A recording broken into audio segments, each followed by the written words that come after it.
Welcome to the weather.fm, bringing you the latest weather coverage.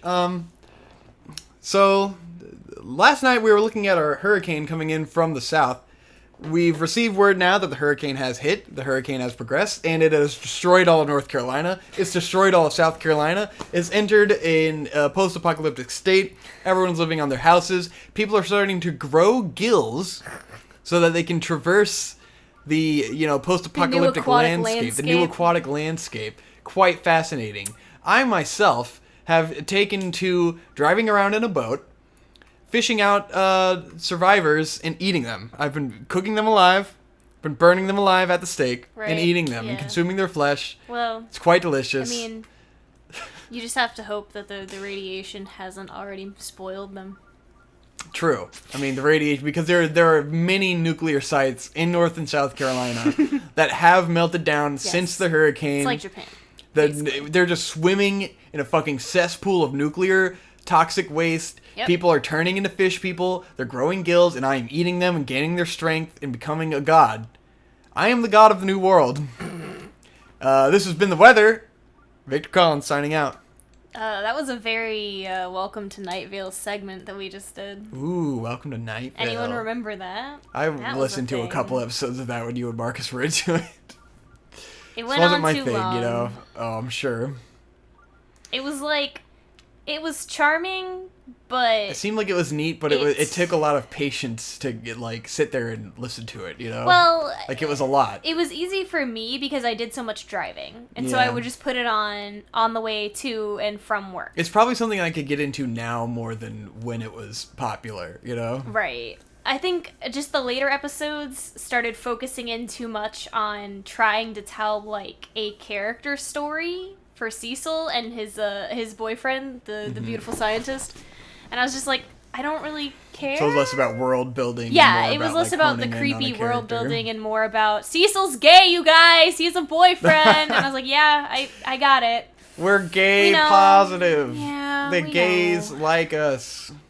The gays. Our audience is Tumblr, so we're gonna go in that direction. Accurate though. Hey, it's a chameleon. Ugh, I need to get armor that is strong enough to hold up to these fucking monsters I've been fighting. That's a tough boy too, isn't it? Oh yeah, that's a black one. Let me make sure we're recording again. Just an episode to episode detour where I do where the Victor input checks back if over we're the actually computer, recording. make sure we're recording. Make sure the audio is working fine, because, it cut out during my fucking big-ass rant the other day and lost 15 minutes. He was so sad. It was bullshit. We are recording. Everything's looking good. The song is ended. I didn't hit the space bar. Thank God. Okay. Shouldn't be that complicated. But anyway, yes. Speaking of podcasts, let's talk about that. Okay. I am almost completely caught up on Casey Neistat and Candace's podcast, Casey Couples Candace. Therapy. Yeah. That's been very interesting. Pretty good, huh? It's pretty fun. A very interesting look into Would a recommend. Relationship that is completely different from ours. God. Definitely very fly? insightful in a certain sense. I don't know if it's made an updraft. I mean, it's fire. It should An have updog. I'm assuming And now you're that's on why fire. there's a... Oh! That's why there's a hole here, so I can updraft. Oh, yeah? Damn it. I am literally burning myself alive. Yes, you are. What's up there? Nothing. Okay, never mind. Well, all right. Yeah, it was a good shot. It was a good try. Anyway. Continue. Yes, I'm there sorry. there was an actual thought in there. Yes. Because in one of the earlier episodes, Candace talks about this particular feeling that she has where, sometimes people will be upset at her for not being affectionate, because for her, she describes that it's easier for her to be affectionate to people that she is, casually close to. Yeah. And then very difficult for her to be affectionate with people that she is more close to. Sorry.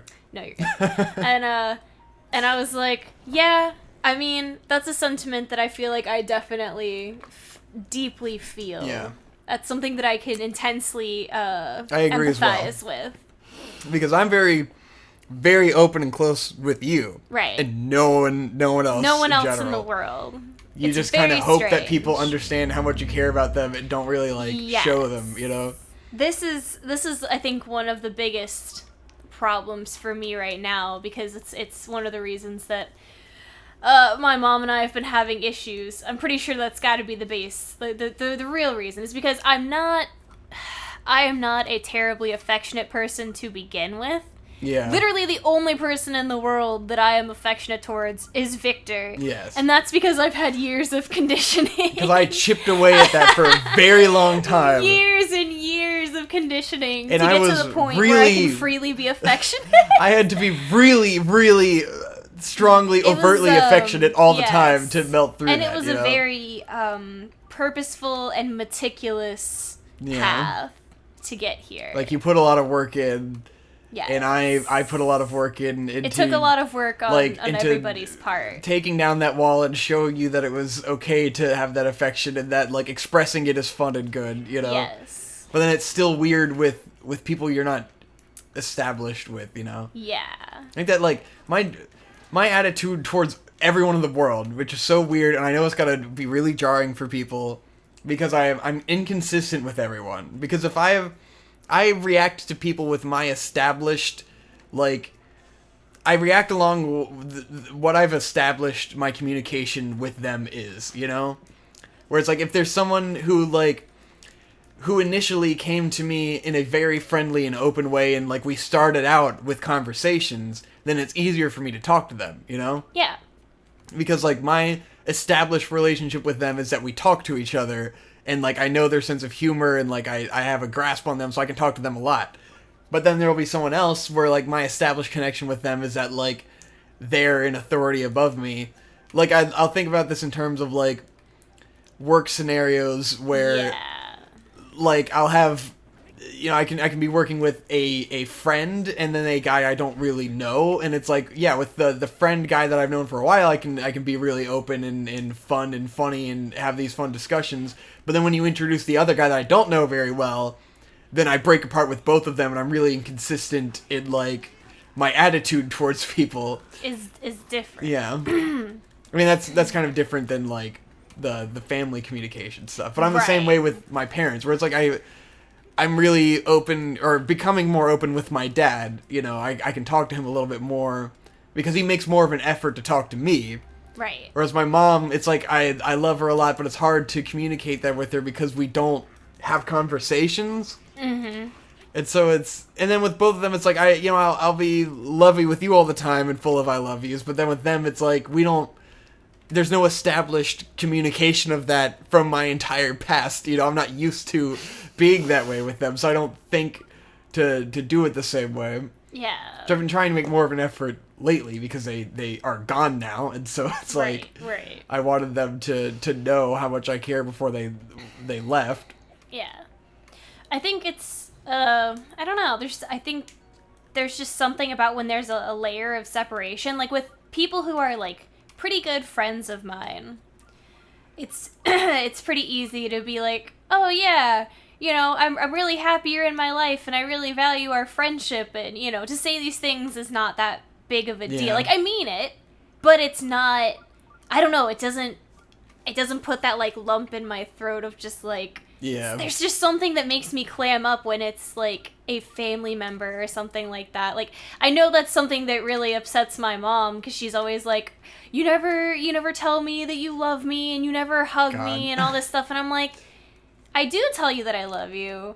I'm just not doing it in the way that, like, you want me to. And that's really hard for me. Because even though obviously I care a lot and I love her, I am not, like I said, I'm just not super touchy-feely, and she is. Yeah. And I think it's she like, takes that very personally. Those certain things come up in, like, conversation, you know? Like, at what point are you supposed to stop and, like, explain to your mom all of the ways that you love her, you know? Right. Like, with my parents, I'm like, it's very unnatural for me, because I'm not just going to stop and be like, you know, oh, I love you so much, and thank you for A, B, C, and D, and always like, being... maybe that's where you gotta do it in a Facebook post on our birthday or something, you know? Like, when my parents were leaving, I thought about making, like, a big Facebook post where I really go into, like, how much I love and appreciate them. Yeah. Because I'm like, I want to tell them before they leave, go. you know? But I just couldn't in the end. Like, it didn't feel right because they weren't in a state of being really, like, emotional about it. So I was just like, what am I... Like, wait, how do I find the courage to say this, you know? Yeah. With you, I would give you a card and, like, or tell you all the time, you know? Because we're laying and cuddling and it's, like, an appropriate moment, you know? Right. The parents, we have it's a lot really of hard. moments where, yeah. Yeah. Like, it's just, we're just chilling, and it's just, you know, Yeah. very emotionally vulnerable. It was but it's weird. not like that with family like that. Like, my parents were leaving, and I really wanted to have that emotional moment with them, you know? And then it's just like every time I came over, they were just talking about bullshit or, like, the same stuff or, like, what they would be saying any other time I came over. Right. And it's like, okay, so this doesn't really feel... Like the right time to say these things. And then like I finally, finally the night before they left, I got to, like, I was just laying on the couch with my mom, giving her a big hug, and we both had a little cry, a wordless short cry, and it's like, okay, that conveyed everything it needed to, you know? That was the perfect moment I was waiting for. I wanted to have that moment with my mom before leaving, you know? Yeah. It's like, I can imagine you and your mom will have that moment, like, if it's time for you to leave. But then, like, building up to it, you know, what do you... Like, you're just hanging out. Like, why do you need to have that moment, you know? She's just starving for that, like, connection. Yeah. In a weird way. It's frustrating. But I'm trying. And I mean, you know, I'm trying to put in more effort. And the same thing with, like, my grandparents. I'm trying to be better because, like... My grandpa's going through some health issues and stuff, and my parents have always harped on me, like, oh, you know, they're not going to be around much longer. And, you know, me being like, I know. But it's like, well, they're right, and I know they're right, and I need to be a little bit better. I'm the worst with, like... I'm really glad I have my new grandpa, who's really cool, and I like him a lot, you know? Yeah. Because, like, with fucking the meme... It's just, like, I'll feel all this guilt and be like, oh, I really feel like I should get to know the meme because she's not going to be around much longer, you know? But then, like, I'm around the meme and I'm like, I don't care about this at all. Like this woman will never be sincere and communicate with me. Like, it's not really anything, you know? Yeah. It's like, I don't mind that much. I'm glad I have a new grandpa who's really interesting. With the meme, I feel. Whereas, she's just not nice, you know? Yeah, she's not... she doesn't give a shit. Yeah, you don't feel like she cares.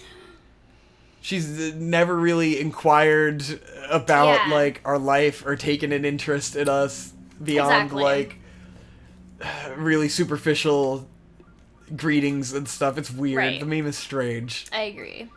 Which is at least with my grandparents, like, the older I've gotten, the more I can tell, like, they genuinely give a shit, and they at least are really nice when you're around, and they light up when they see you, and they're like, oh, they're excited to see me. Yeah, like, they get excited, and I'm just like, yeah, okay, I've kind of been a dick, I get that, I'm gonna try to do better. Yeah, they're at least sincere. Yes, they are, which is great.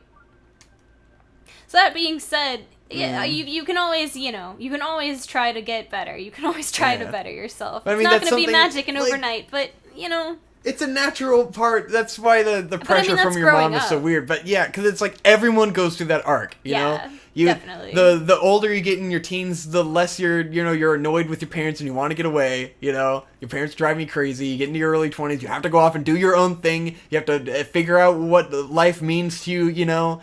You have to go after your dreams and aspirations, and then it solidifies what's important to you, and then you go back and you love your parents really hard, you know, and then you appreciate them because you now have a frame of reference for their journey and like what they've been through. You gain a larger scope. Yeah, basically. A scope and a frame of reference, and then you come back and you're really appreciative of your parents. Yeah. And it's like, God, it would suck if they died in the meantime. That would be the worst possible scenario. Yeah, because then you never get your redemption arc. Yeah, exactly. You never get the closure. Very accurate. But then it's like, I feel like every dad understands that, and every mom can't handle it. Like, they don't know how to deal with it. It's everyone's mom, and it's every person ever has the same story. It's just how well are your parents handling it, and how much are they badgering you about it? Yeah, that's probably very Fuck this guy. Uh. Anywho, yeah. I almost want to be like, everyone, be really nice to your parents and get to know them while they're around, and like, and establish that relationship early on so that it's not as hard later, and get close to your parents now and appreciate them. But like just saying that, but yeah, doesn't really. And I don't know everyone's story. Like everyone has, it. you'll have to come to your own conclusions on your own. You know. At least when I was little, if someone had told me that, I would have been like, "Yeah, dude, my relationship with my parents is fine. Shut up. Yeah, exactly. It's fine." Like then you kind of realize you that gotta figure it out for yourself. Yeah. You really do. Even it's us who are like the closest people ever to our fucking parents, it's still difficult, you know? Exactly. It's like, we didn't have to show that much affection all our life, you know? There wasn't the demand for it. It was just given and known. There we go. That's the fucking room I'm looking for. Aha. It was a secret. A hole in the wall. Mm. But yeah, they get more demanding over time. Exactly. Oh well. It's like, yeah, I always feel guilty because, like, when I was a little kid, like, I would bring my mom flowers and stuff that I find around. But then it's like, how many times did I actually do that? Like, I only really did it a few times over the course of my entire life. But it's like, my mom has that nostalgic idea of, like, me as this sweet boy who cared a lot. And it's like, I haven't cared any more or less over time. It's just that your memory of it was that I was more overt, you know? Yeah. It's a stronger memory. When it's like at the same time, you know, my mom is also like, when I think back to my mom when I was like a little kid, it was like, God, she was a nightmare. Back when she had to do like the momly thing and we were in the Cub Scouts and all this stuff and she had to wake us up early every morning and fucking yell at us to get ready for school and do our homework and clean her room. And it was like, yeah, there was the naggy phase of my mom being like a red-faced yelling woman that I can remember. She chilled out over time. Or at least learned to stop giving a shit because we weren't going to listen. That's really what it is. That she just gave up. She just gave up. Because we were just shits, man. Yeah. Especially Conrad, who was too smart. Smart and lazy. The worst combination. It's the most dangerous combination. But yeah. Parents. Yeah, can't live with them. Can't shoot them! Fucking hell, man. I'm not getting through this labyrinth. This bitch. No, this is I'm having a hard time. I'm not being able to focus very well. Any other insights from the Casey and Candace podcast? It's a great podcast for adults. It's really good. Definitely. It just gives you kind of some perspective and you're like, interesting. This is not a way that I think, but it's interesting to see. Yes. Some people and how most people think, you know. Casey and Candace represent probably a majority of people that aren't like us at all. A normal person. Yeah. Here we go. There he is. But did I really have to just break the rules to get over here? Fuck, shit, oh, tits, ass, ass. Okay. It's okay. Got him. Oof. Fucking juked him, dude. You juked him. I just had to climb over the wall. You gotta tear down that wall. That's probably what I was supposed to do. Yeah, I think one of the things that's really interesting is that anytime Candace has, like, something that she maybe perceives as being, like, not unreasonable, but, like, when she's being very emotional or whatever, or there's some sort of, like, problem, it's always because she's a woman. Yes. And that's just, you know, the way women are. Internalized misogyny! Men are different, you know, men aren't like that. And I'm like, you know, it's probably not a good idea to perpetuate that. It doesn't, it's not constructive at all. It's not constructive to yourself. It's completely unconstructive to be like, I'm a woman, that's just how it is. Like, no, I feel like it's weird to undermine yourself in that way. Right. Just be like, oh, it's my biology, I can't help it. I mean, I hate to use the phrase internalized misogyny, but, exactly. She's a huge victim of internalized misogyny. I do not know how else to express what that is. Because it's like, everyone can be emotional. It has nothing to do with if you're a man or a woman. It's a personality type. It doesn't have to do with that. Exactly. It is a kind of personality. Happens that a majority of women might share a personality, or a majority of men might. But then, like, when it manifests in women, it always gets denoted as hysteria, you know? Yeah. It has that really, really negative connotation. And in men, it's just, you're just a little bitch if you're emotional. Yeah. You're an asshole. You're not hysterical. You're just a little bitch. I mean, The hysterical thing is always weird to me, because I'm like, there is a state of hysteria that people seem to reach, you know? I'm just saying when people will describe a woman getting any level of emotional that is beyond, like, just above the baseline as hysterical. If they're trying to make a point and try to assert, I don't know. you know, their correctness, you know. It's, you're getting hysterical. You're and feeling it's like, pretty no, hysterical right I'm now. really not. I'm just feeling a thing. That's not being hysterical. True. Hysterical is what Serena Williams did to that referee guy. That was hysteria. There's no arguing that bitch wasn't hysterical as fuck. She was losing She was her like shit. sweating, fucking like, ugh! Like she was losing her fucking mind. She was not in control in that moment. That is being hysterical. That is like the literal definition of hysteria. I feel like it's people too readily apply the label hysteria to intense emotion. I feel like I don't hear it that much. One of those things, but I guess I'm not a woman, so yeah.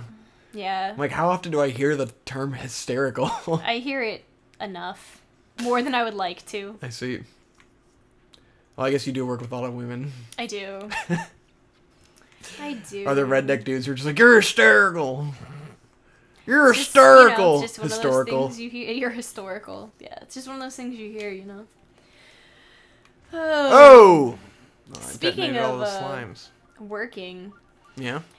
So, you know, being in clinicals and going from different hospital to different hospital every couple of weeks means, you know, every couple of weeks you have to get to know a new group of people and reintroduce yourself to a new group of people, which is my least favorite thing. Explain why you're doing that? For school. Okay. So for school... I'm not sure how much of a frame of reference anyone has for what you're talking about. Anyone who is watching this show knows that I'm in school, knows that I have to go to all these hospitals to get clinical hours. I can never remember what we have and haven't talked about, so I just want you to people give in the context. comments know. Possibly, They yes. do. Anyway. Yeah. So I have to go from hospital to hospital and basically do, you know, in-hospital training of doing echoes on actual patients, which is great. I think that's a really good thing to have someone do because it's good to get the hands-on experience. But anyway, it means I have to go from place to place every 4 weeks and reacquaint myself with a completely different group of people and you know... Yes. Everyone's personality is a little bit different, and some people are more willing to, you know, get to know you, and some people are less willing. Basically, it's a waking nightmare. It's hard. I don't enjoy it. I would rather just be at one place and get to know everybody and know what their quirks are and be able to work around it. But whatever, I can't. But this did lead me to think about the fact that a lot of the interactions that I see are like people who are interacting with other people just for the sake of projecting the image that they are friendly and interacting, but they don't actually give a shit. Yeah. Like, they will talk to someone and ask them a question, and the person will begin answering the question, and then, like, the person who asked the question will have a thought, or, like, someone else will come in the room and completely disrupt the person who is giving the information in response. That's my whole life. And then the person who asked the question just never gets back to it. Yep. And it's like, so clearly you weren't actually invested and you didn't actually care. It's just small talk. That's what small talk is. So why did you ask the question? It just because blows they don't my mind. want silence. To me, it blows my mind because if I am talking to you and I'm asking you a question about your life, then I actually want to know. I don't want to just get half an answer and then be interrupted. Mm-hmm. You know?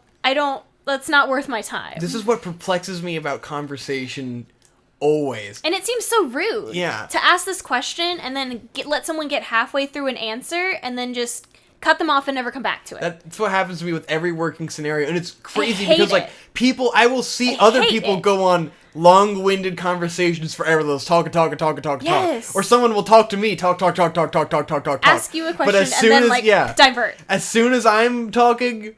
No one gives a shit. And I'm like, is it because I explain things? Like, I don't think it's you. Weird. Like, but I feel like it is me because I hear people's, like, the way other people will tell a story, everyone will be engaged and interested. And when I tell a story, I think it's like I focus on the details that are interesting to me that aren't interesting to anyone else. And it's like, it seems likely because I'm a weird guy, you know? I am weird. I'm used to talking to weird people, and the details me and you might care about aren't the details that other people might care about, and our stories probably aren't super relatable all the time. Yeah. So, like, when I get on I'm a sure story, they aren't. I'm wondering, like, is it the way I tell it that people just check out immediately, you know? Because, But I like, don't I'm not know, a storyteller, or they don't... I don't think that's They don't expect a good story from me. I don't know. I don't think that's it, because I will see people who are not like us, who I think like are genuinely saying something interesting. They'll get interrupted, and then it just never gets finished. And I you're just like, never seem what to the see it from fuck? other people. I just feel like it's always me, and I get interrupted, and I don't get to say No. fucking anything. It happens and I'm like, what the all fuck? the time. Because How I does feel anyone like talk to each other? people are just superficially interacting, and then if they get dismissed from that interaction, they're no longer held to it, and so they can just fuck off. Yeah. And it's just it drives me insane. I hate it. I hate it so fucking Yeah, much. that's the weirdest shit. Don't bother if you don't actually want to know the answer to the question, or want to engage a person. Don't do it. Just don't. I hate it. Just stop. I fucking hate when people do that. Ugh. And you can tell when you're talking to that kind of person. Mm-hmm. You just sense it. You're like, oh, this person does not give a shit. They're Yeah, literally they're just glossing right saying through you. things to or say they just things. care about talking about themselves, and then when you're talking, it's just like, Yes. It's just a qualifier for them to talk about themselves more. Yeah. And you're like, God fucking damn it, dude. You're killing me here. Were you trying to roast that rhino? Yeah, because I'm trying to get some nice food to keep myself alive. I'm roasting motherfuckers. Oh, Damn it. damn that physics, My bouncy though. balls. Fuck you! Aw. Damn it. Aw. God damn it. I just want to roast a moose. God damn it. Moose roasting. Bitch! You're not going far enough in front of him. Damn it. Yeah, he's pretty far away, huh? Yeah. Shit, yeah.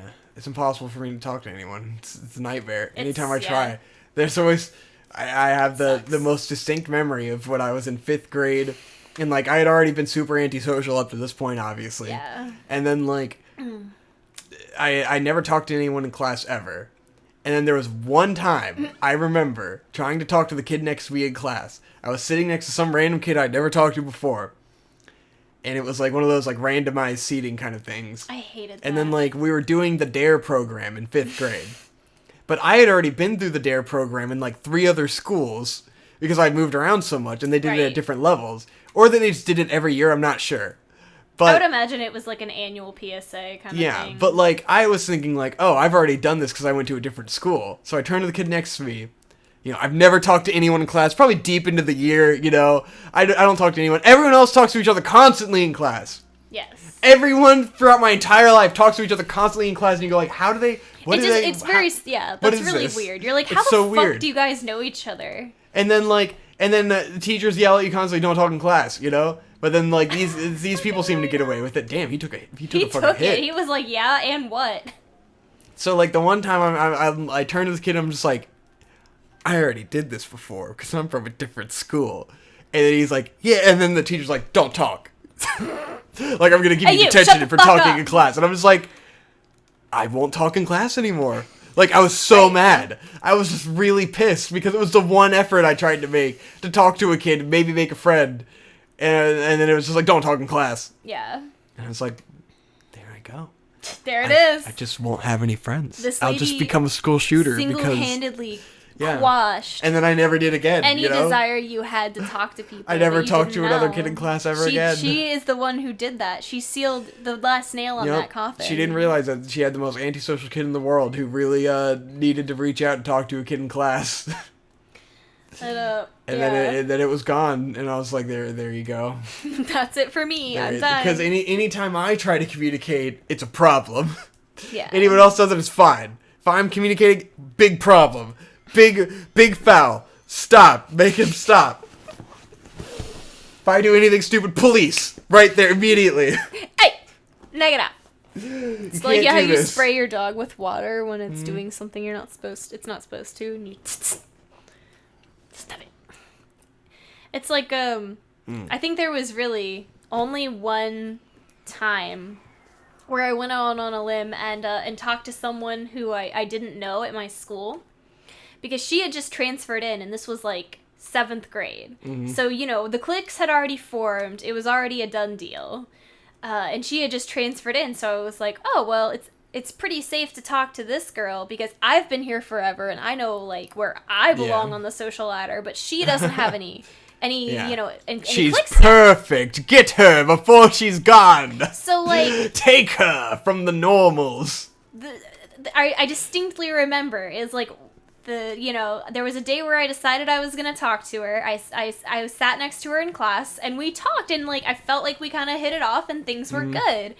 And then like in my brain, so later she learned you were a loser, right? In my brain, it was like literally the next day. I honestly cannot say if it was or was not. I feel like it was a very short time frame, but like literally by like the next day, she had somehow gotten in with the popular kids and just refused to talk to me ever again. Because the popular kids got them. And I was just like, okay, well, like, I guess I'll go fuck myself. This girl then. wasn't a popular kid. I just don't understand cliques.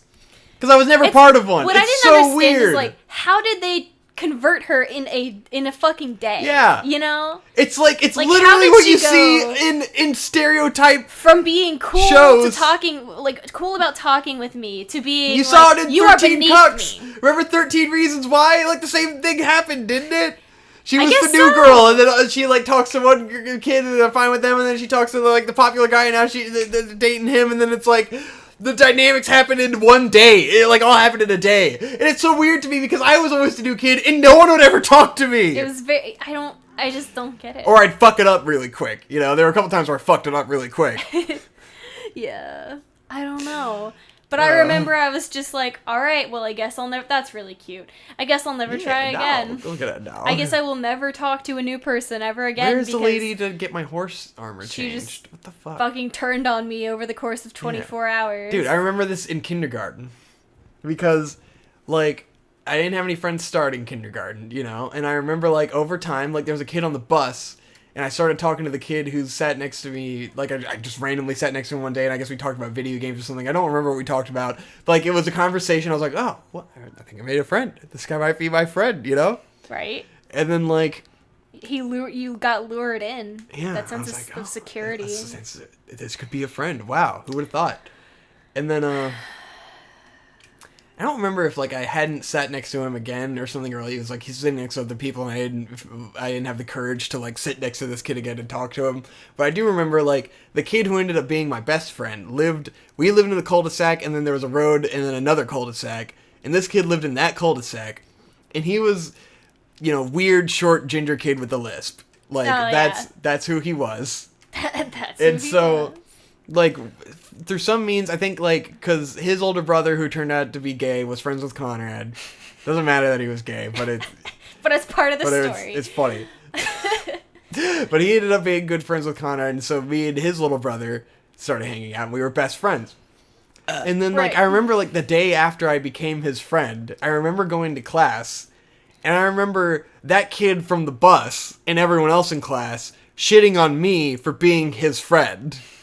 Because I guess he was a loser. Of course. Because he has a lisp and glasses. Mm-hmm. So he was a loser. The big dork. And so I was a loser for being his friend. Yes. And I just remember being so taken aback. Because I didn't talk to anyone in class anyways. I don't know who the fuck all these people are. Who's cool and who isn't. Like, I was just like, what? It was just weird, and I just remember people being mean to me for it.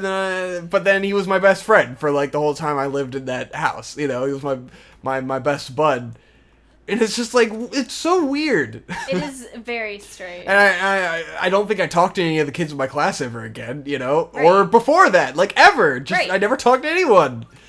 It's like, where did this clique form? We're in kindergarten. What the fuck? Yeah, it's very strange the way that comes about, and it comes about so quickly. Yeah. And you're just like, what? It's so weird. I really think it's... Because now I'm reminded of fucking that little gay kid who killed himself recently. Oh, yeah. Yeah, you heard about it on the news. There was a kid who was like 8 years old, and he came out as gay to his mom, and then he wanted to come out as gay to his classmates, and then the next day he's fucking killing himself because someone in his class told him to kill himself. And people are trying to say, like, oh, how did the kid learn about being gay? How did they learn? Oh, why were 8-year-olds saying kill yourself and stuff, and it's like, first of all, you're a fucking idiot. Yeah. You don't remember what being a kid was like. You're a fucking dumb fuck if you're questioning this. You don't this. remember what it was like. And then it's like, but I'm trying to think of the progression on how this happens, because every kid learns these things fast. Like, every kid knows it, but it's like every kid knows gay by the time they're 6. Like, Yeah.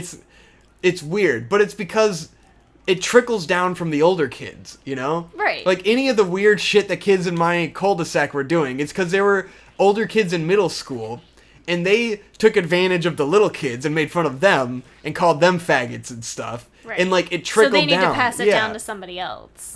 Because it's because kids are hanging out with each other, and because kids have older brothers, they have cousins, you know? Yeah. There's a whole network of kids, and it only takes one parent, like, fucking up and allowing their kid to be woke to something for that kid to spread it to every other kid, because that kid knows something that other kids don't know. It's a fucking virus. Yeah, it's a virus, and it's like the worst threat to kids is other kids, and I For don't real. understand how people don't get that.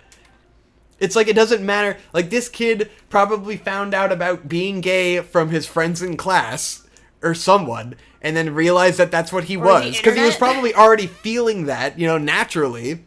Right. And then he found out something that affirmed it, because it's everywhere. People are trying to blame culture and stuff, but it's like, but other kids! He was in a class with other kids! He probably has cousins, brothers, anyone could have taught him about this stuff, you know? Yeah. Because we live in a world where a child is not isolated to just his parents and what his parents can control. Exactly. It's a whole web, it's a whole network. And so all it took was one kid in class who's got a fucking asshole older brother who, you know, he watches YouTubes with him, and his brother calls him a faggot and beats the shit out of him, and so he knows what a faggot is, and then a kid comes out in his class, and then he's like, oh, that kid's gay. My brother treats me like shit and calls me a fag, so I'm gonna treat this kid like shit and tell him to kill himself. And then it only takes that one kid, Yeah.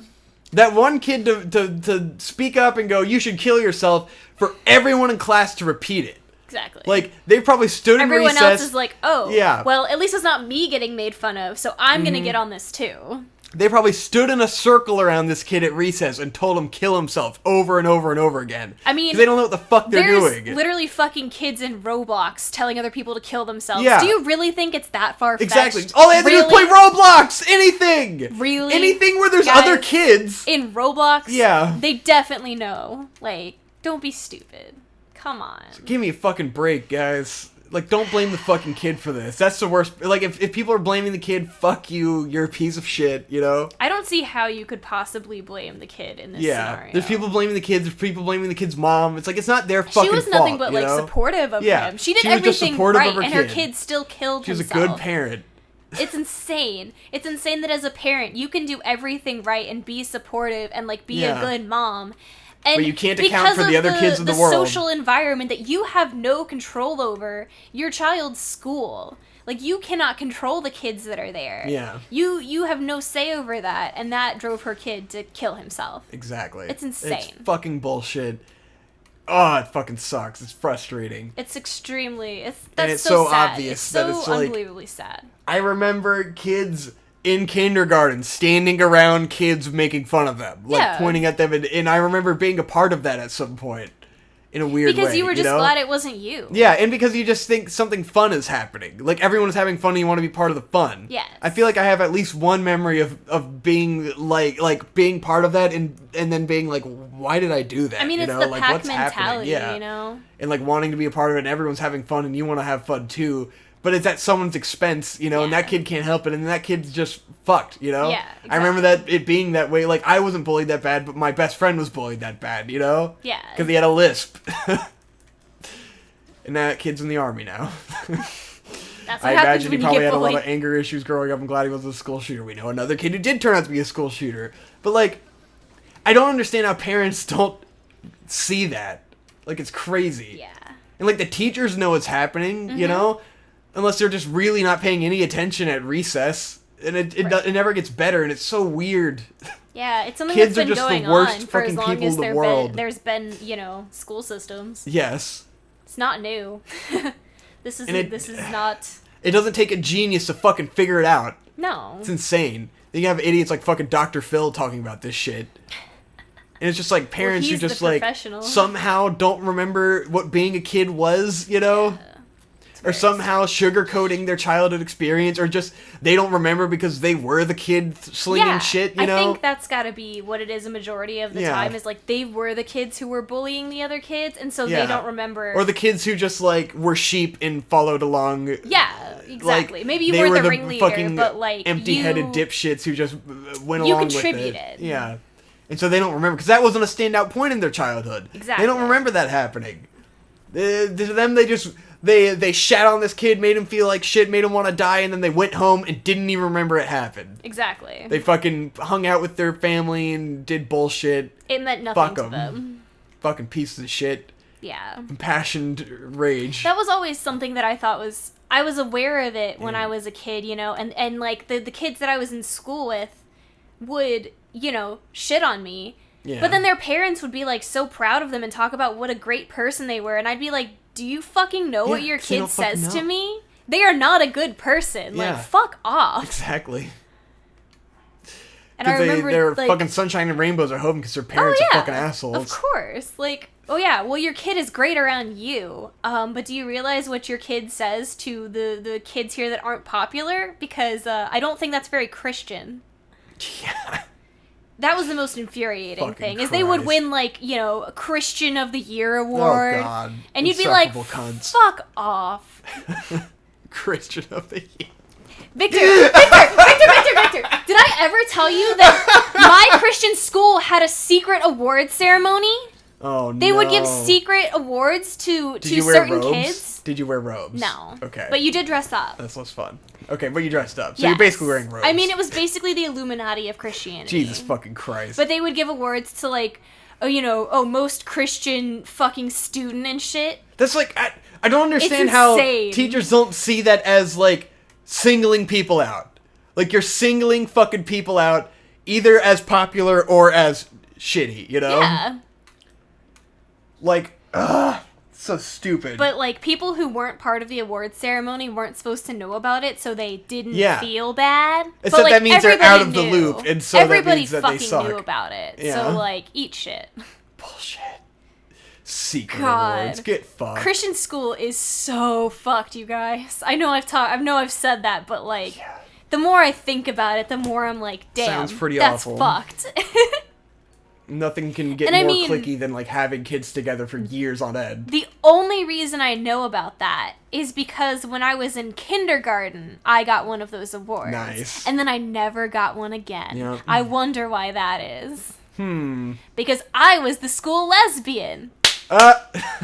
So no Christianity All the teachers awards thought you for were a me. lesbian. Fucking bitches. Because I was super close to my best friend. Yes. And that's God always forbid how I you had have been. one friend. That's always how I had been, where I would have, like, I know I've described one friend that I was super close to. Yes. And because my best friend was a girl and we were super close, Yeah. that meant we were gay. Just like because my best friend was a loser, that meant I was in turn a loser. Exactly. And I was. I mean, Deservingly so. But I never wanted to be one of the cool kids. yeah. Never wanted to. Yeah. It's not that we ever tried to be cool. Probably some shit Conrad said recently. Because he was talking about, this is probably a whole other topic. I gotta pee really We're bad. probably at the end I'm of this super episode. sorry. I got really excited about. Oh my god, we're at 43 minutes. I Yeah, got super this is excited about done. the secret awards ceremony We'll because keep I hadn't going thought on about about that this, in fucking years. Yeah. Shit's fucking insane. Hopefully we're all still working. I gotta pee. Hey, still working.